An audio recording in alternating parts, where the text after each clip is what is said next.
संगम की रेती पर बसने वाला तंबुओं का शहर एक बार फिर से बनकर तैयार है। जी हाँ, हम बात कर रहे हैं महाकुंभ 2025 की, जो अपने आप में एक अलौकिक और बहुत ही अच्छा दृश्य देने वाला है। इस बार महाकुंभ 2025 अपने आप में तमाम विविधताओं और विशेषताओं का वर्णन करेगा। ऐसा मैं इसलिए कह रहा हूं कि जिसकी अभी कुछ दिन पहले ही देश के प्रधानमंत्री नरेंद्र मोदी यहां पर आकर के महाकुंभ में तमाम परियोजनाओं का उद्घाटन उन्होंने यहां पर आकर के किया।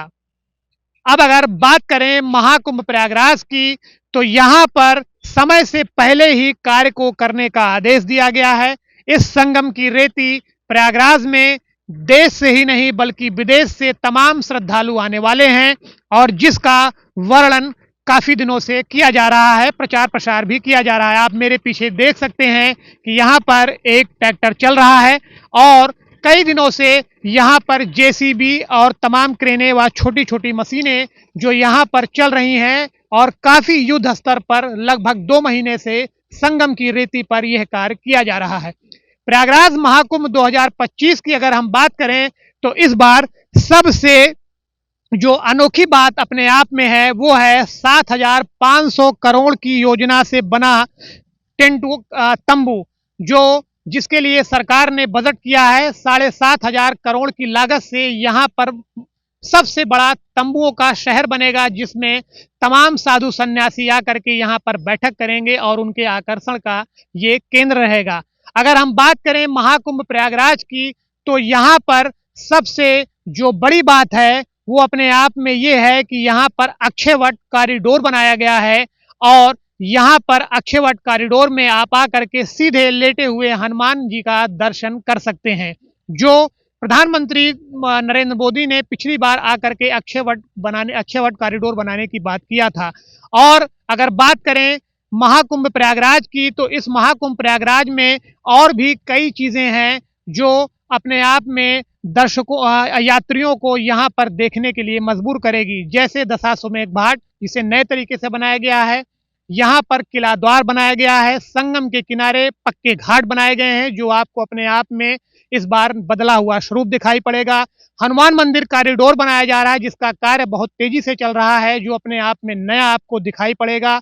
और अगर हम बात करें तो अरेल घाट में तंबुओं का शहर बनाया जा रहा है, तंबुओं का एक नया टेंट सिटी बनाया जा रहा है, जिसकी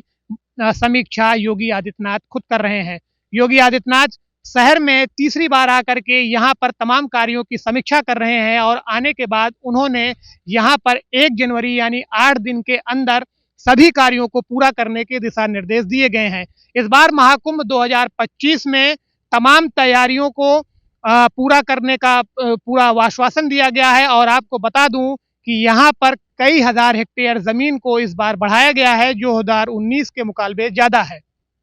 तो अगर हम बात करें महाकुंभ 2025 की, तो जिस हिसाब से सरकारी आंकड़ों के द्वारा बताया गया है कि 44 करोड़ यात्रियों के यहाँ पर आने की संभावना है, जो अपने आप में बढ़ भी सकती है, सरकार के द्वारा ऐसा बताया गया है। तो आप महाकुंभ 2025 में आकर के यहाँ का आनंद ले सकते हैं और संगम के किनारे आकर के 3 नदियों का तीर्थराज प्रयाग में आकर के 3 नदियों का यहाँ पर आशीर्वाद भी प्राप्त कर सकते हैं। इस बार महाकुंभ 2025 में तमाम जो तैयारियों के साथ कार्य चल रहा है उसकी चर्चा देश ही नहीं बल्कि विदेश में भी चल रही है। युद्ध स्तर पर कार्य होने के बावजूद समय से पहले कार्य को पूरा करने के निर्देश दिए गए हैं और 13 जनवरी 2025 से पहला स्नान यहाँ पर होने वाला है। तो आप अगर हमें कहीं देख रहे हैं या अगर महाकुंभ के बारे में आपको जानकारी प्राप्त हुई है, तो तंबुओं के शहर महाकुंभ प्रयागराज में आपको जरूर आना होगा। नमस्कार।